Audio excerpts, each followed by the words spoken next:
Garuda Muda harus rela berada di peringkat keempat ajang Piala Asia U23 usai kalah dari Irak.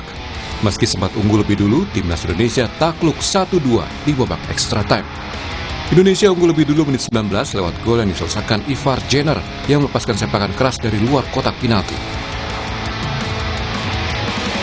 Irak berhasil menyamakan skor 8 menit berselang lewat aksi Zetasin akibat kiper Hernando Ari yang salah dalam mengantisipasi tendangan pojok. Hingga babak pertama usai, skor 1-1 bagi kedua tim. Di babak kedua, Indonesia dan Irak kembali saling jual beli serangan, namun skor 1-1 tidak berubah yang menghasilkan perpanjangan waktu. 6 menit di babak tambahan waktu, Irak berbalik unggul 2-1 lewat gol yang dicetak Ali Jasim dari umpan Muntader Muhammad. Hingga bubar, skor tidak berubah 2-1 bagi kemenangan Irak. Ini berarti Indonesia harus melakoni laga playoff kontra Guinea untuk lolos ke Olimpiade Paris. Supporter timnas tetap mendukung perjuangan Garuda Muda karena masih memiliki peluang tampil di Olimpiade Paris 2024 melalui laga playoff lawan peringkat 4 Piala Afrika U23 Guinea.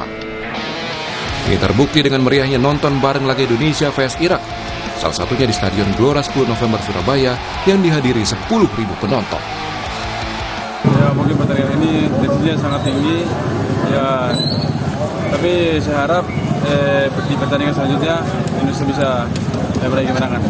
Tapi tetap mengapresiasi perjuangan timnas ya? Iya, sama. Harapannya nanti Olimpiade gimana? Lawan dunia? Harapan saya sih semoga Indonesia terbaik lah. Ya kalau masyarakat masih mendukung, Pak. Meskipun kalah tetap didukung. Sama suara Indonesia. Kalau menang Pak ya? Iya.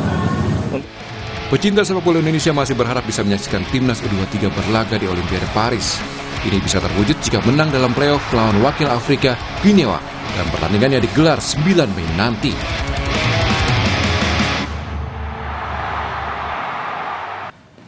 Saudara, meski kalah lawan Irak, apresiasi besar tetap harus diberikan untuk timnas Indonesia U23. Apalagi peluang ke Olimpiade Paris 2024 belum sepenuhnya tertutup. Apa evaluasi laga lawan Irak dan bagaimana publik melihat perkembangan timnas Indonesia U23 di bawah asuhan Sintayong? Kita ulas bersama sejumlah narasumber, ada legenda timnas Indonesia, Kurnia Sandi yang terhubung lewat sambungan Zoom, serta analis sepak bola Gita Suwondo yang hadir di studio, juga bergabung ayah dari pemain timnas kita, Witan Sulaiman Humaydi. Selamat pagi Bapak-Bapak. Selamat pagi. Selamat pagi. Saya ke Bung Sandi dulu deh. Kalau lihat Liga semalam nih Bung Sandi, kita kan sebenarnya unggul sedikit penguasaan bola ya. Artinya memang sudah ada perkembangan signifikan dari timnas. Anda setuju jika saya mengatakan demikian, Bung Sandi? Ya, terima kasih Radi. Sebelumnya saya mengucapkan terima kasih dan apresiasi yang tinggi atas perjuangan punggawa timnas tadi malam. Masih ada kesempatan untuk meraih tiket Olimpiade Paris lawan Guinea nanti. Ya. Mengenai pertandingan tadi malam, menurut saya 30 menit pertama, agresivitas pemain Indonesia sangat mendominasi permainan. Gol Ivar Jenner juga terjadi karena para pemain Indonesia melakukan pressing ketika terjadi bola corner. Dan pemain Irak membuang bola di depan area kotak penalti yang kosong, dan Ivar Jenner penempatan posisinya sangat tepat. Sehingga dia dengan leluasa melakukan shooting dan terjadi gol. Ya. Itu kalau saya lihat memang ciri khas gol pemain-pemain Liga Eropa ya, seperti Ivar Jenner tadi malam. Nah, kalau kita mau bicara soal perbaikan ke depan nih, saya ke Bung Gita nih. Kalau lihat pertandingan tadi malam, lini mana yang harus diperbaiki sebenarnya? Sebenarnya kalau kita lihat perkembangannya jauh lebih baik daripada saat kita demikian terkurung melawan Uzbekistan. Ya, mungkin belum sampai level pada saat kita mengalahkan Australia, kita mengalahkan Jordania, dan juga kita mengalahkan Korea. Intinya adalah seperti yang dikatakan Sandi tadi, 30 menit pertama itu agresivitas ada pada kita. Kita menguasai jalannya pertandingan. Bahkan kalau kita taruh bola di tengah di antara dua pemain Irak itu, mereka seperti kebingungan mau seperti apa. Mungkin penyakit kita yang masih lama adalah kita tidak killing the game pada saat kita sudah unggul 1-0. Kita punya satu peluang lagi, walaupun peluangnya tidak terlalu sempurna untuk menciptakan gol kedua. Itu tidak kita lakukan. Ini yang kemudian Irak perlahan bangun, kemudian mereka benar-benar tahu kelemahan kita adalah pertama Arhan yang sering maju ke depan sehingga kosong. Nathan berkali-kali mencoba menutup sisi kiri, tapi crossing itu terus jalan walaupun bola tetap datang dari sepak pojok juga ya. Sepak pojok. Dan saya sih tidak mau menilai bagaimana kinerja wasit, tapi seharusnya ada VAR check di gol pertama Irak itu. Kenapa? Karena terlihat sekali bahwa pada saat Nihat Mohamed melakukan tandukan setelah ada sedikit kesalahan dari Erando Ari, itu posisi nomor punggung 4 itu Zatazin itu dalam posisi offside yang seharusnya ada VAR check terhadap itu kalau pada saat corner itu ya. Ya, itu yang saya agak sayangkan kenapa tidak ada VAR check. Tapi nggak mau mencari-cari alasan bahwa itu kesalahan. Tapi yang jelas bahwa kita kemudian mencoba menekan di babak kedua, kita tidak bisa menekan di perpanjangan waktu. Itu pada saat kita menekan kita high defensive line, itu yang kemudian dihukum oleh Ali Jassim, yang saya pikir juga Ali Jassim memang harus diwaspadai sejak awal. Dia top scorer dengan 3 gol, kemarin gol keempatnya, dan dia sudah pernah mengalahkan Indonesia 2 kali, tahun 51 di kualifikasi Piala Dunia dan juga 31 di Piala Asia Senior di Qatar. Ya, ngomong-ngomong soal VAR check di golnya Irak yang pertama itu, sebenarnya wasit sendiri sudah berkomunikasi. Iya, betul. Sudah berkomunikasi, dan lama dia berkomunikasi. Agak lama, tapi dia tidak melakukan VAR check. Dan rasa-rasanya kemudian dia mungkin yang ke ruang VAR memutuskan bahwa tidak harus ada VAR check review, dan agak aneh ya, karena gol pada saat kita melawan Uzbekistan itu di VAR check. Ini tipis seperti itu juga harusnya di VAR check juga. Iya. Nah, kembali ke Bung Sandi. Bung Sandi, saya yakin Anda juga pernah beberapa kali sepertinya melawan tim-tim asal Afrika. Kalau nanti calon lawan kita itu adalah Guinea kan, di playoff untuk menuju Olimpiade Paris. Anda punya catatan dari Guinea ini sendiri atau tim-tim asal Afrika bagaimana mengatasi atau menghadapi tim-tim asal Afrika, Bung Sandi? Oke, selama saya aktif menjadi pemain, mungkin sudah beberapa kali ketemu dengan tim dari Afrika, dan rata-rata mereka mempunyai fisik yang kuat, dan mereka juga determinasi di lapangan juga, mereka nggak mau kalah gitu. Tapi kita juga bisa memanfaatkan kecepatan yang dipunyai oleh para pemain kita. Kita tahu ada Marcelino, terus ada Fajar Faturrahman, ada Kelly, itu juga Fahmi. Nah, itu juga mungkin bisa dimanfaatkan, apalagi di depan kita punya Rafael Strike. Juga mobilitas di depan sangat bagus, dia pandai menempatkan diri di posisi yang sehingga dia bisa leluasa untuk mengolah bola di situ. Dan kita juga mempunyai pemain-pemain gelandang yang aktif menyerang seperti Ivan Jerner, Nathan Chow, juga masih banyak pemain yang bisa mengekspor kemampuan mereka di penyerangan. Oke, artinya kalau kita lihat secara matematis begitu ya, ini saya punya catatan juga untuk sebenarnya ini untuk timnas senior gitu, Bung Gita. Peringkat FIFA ini untuk Guinea sendiri kan 76, nah sedangkan Irak ini 58. Sebenarnya lebih tinggi Irak ya kalau untuk senior gitu. Tapi saya lihat tadi malam, saya setuju 35 menit awal itu sangat menguasai pertandingan atau anak Garuda Muda kita ini. Nah, kalau melihat catatan peringkat FIFA meskipun ini dibandingkan dengan timnas seniornya, apakah punya peluang yang cukup baik melawan Guinea? Persoalannya sama dengan kita. Guinea ini ada beberapa pemainnya yang sudah masuk ke senior, walaupun tidak seperti Uzbekistan. Uzbekistan itu kan ada 12 pemain di sana yang mereka persiapan untuk lolos ke Olimpiade dan sudah masuk ke timnas senior. 9 diantaranya bahkan pemain inti di senior. Kalau Guinea ini kan hanya ada 4 pemain yang pernah menjadi pemain inti di senior. Tapi keuntungan Guinea saya pikir bukan cuma senior dan junior aja, tapi juga bukan peringkat FIFA-nya.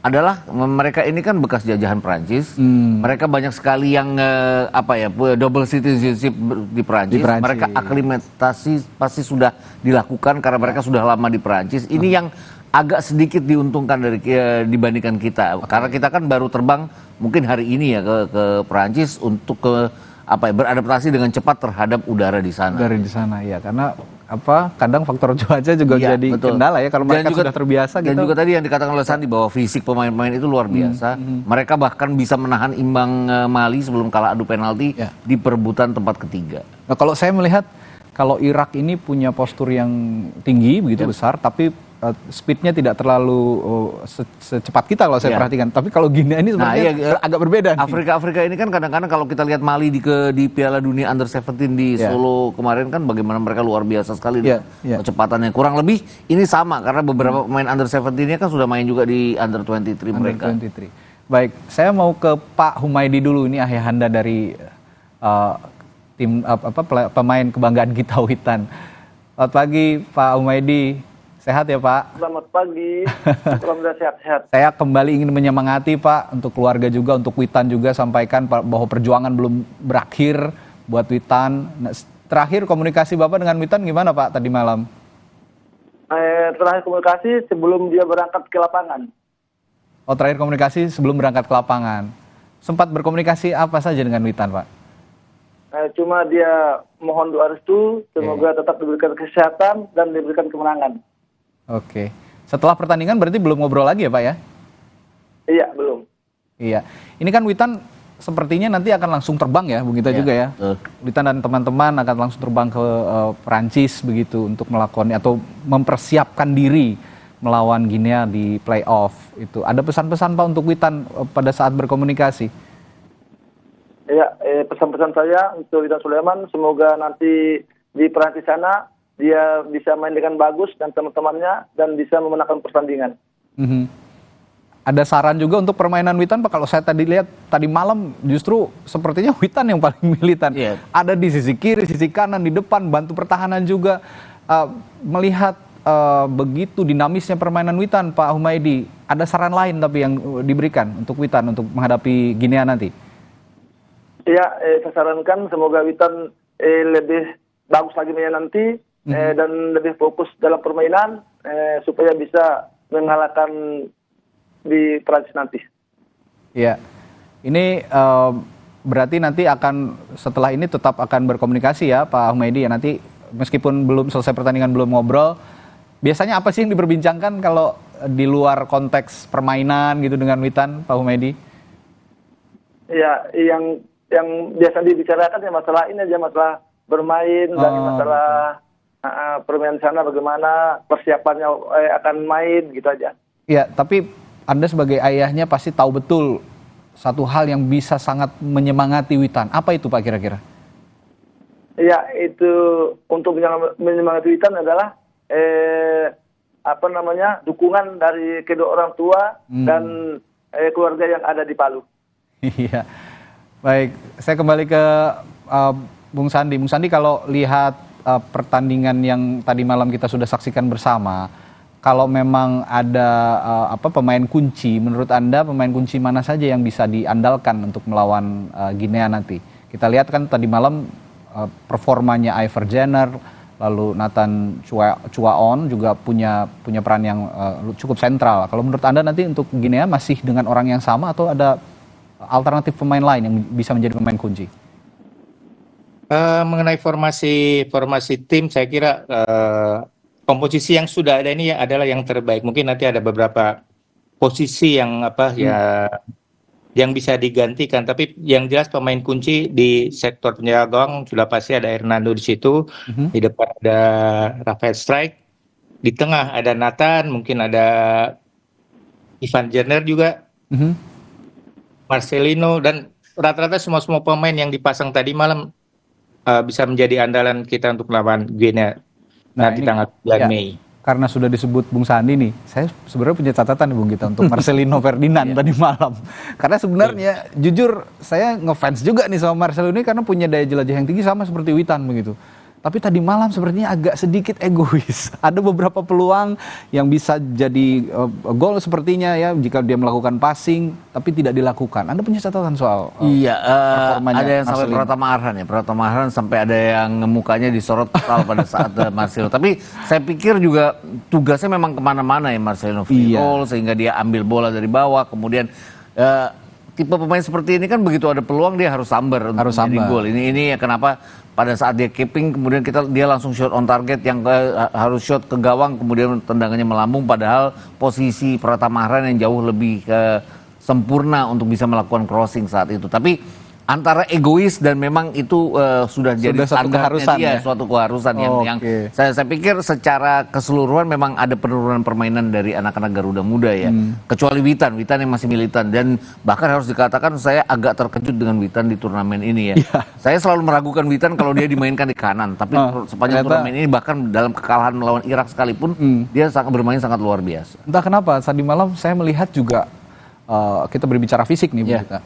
Kalau dari beberapa lini begitu, ini agak tampak penurunan ketika sudah memasuki babak extra time. Tapi saya tidak melihat Witan ini menurun performa fisiknya. Betul, dan mungkin pertandingan melawan Korea ya, yang pasti akan sangat meletihkan bagi anak-anak Garuda Muda ini ya. Bagaimana mereka bermain 2 sampai 120 menit. Bahkan kalau kita bicara keseluruhan kan sekarang injury time itu bisa satu babak sendiri ya. Kalau jumlah injury time dimainkan babak pertama dan kedua, injury time ada yang sampai 16 menit, ada yang sampai 10 menit. Ini pasti sangat melelahkan buat mereka. Tapi memang Witan bermain luar biasa, terutama kemarin ya pada saat dia di perpanjangan waktu juga berkali-kali inverted ke kiri untuk berubah dari kiri ke kanan.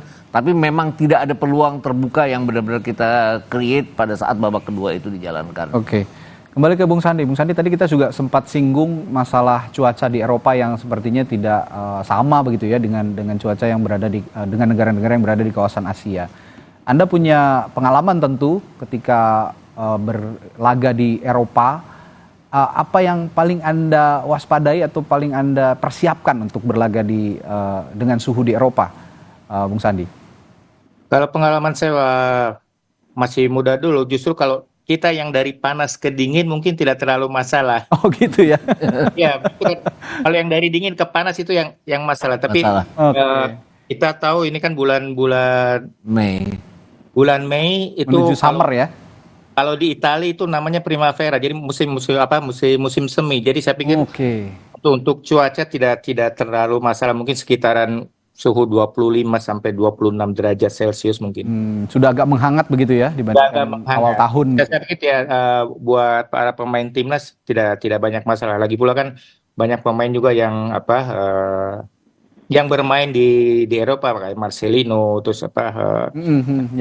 itu juga saya pikir tidak akan bermasalah untuk main di suhu tersebut. Oke. Nah, Anda juga pernah di Primavera ya, Bung Sandi ya, waktu itu ya?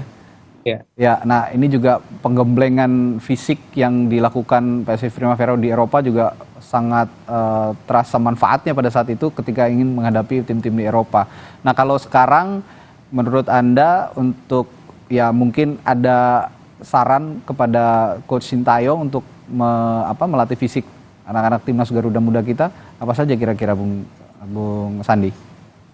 Saya pikir progres dari Coach Sintayong selama ini cukup bagus karena bisa kita lihat dari awal 2 atau 3 tahun yang lalu performa timnas Indonesia terkenal dari fisik, tapi sekarang sudah sudah kemajuan yang sangat signifikan.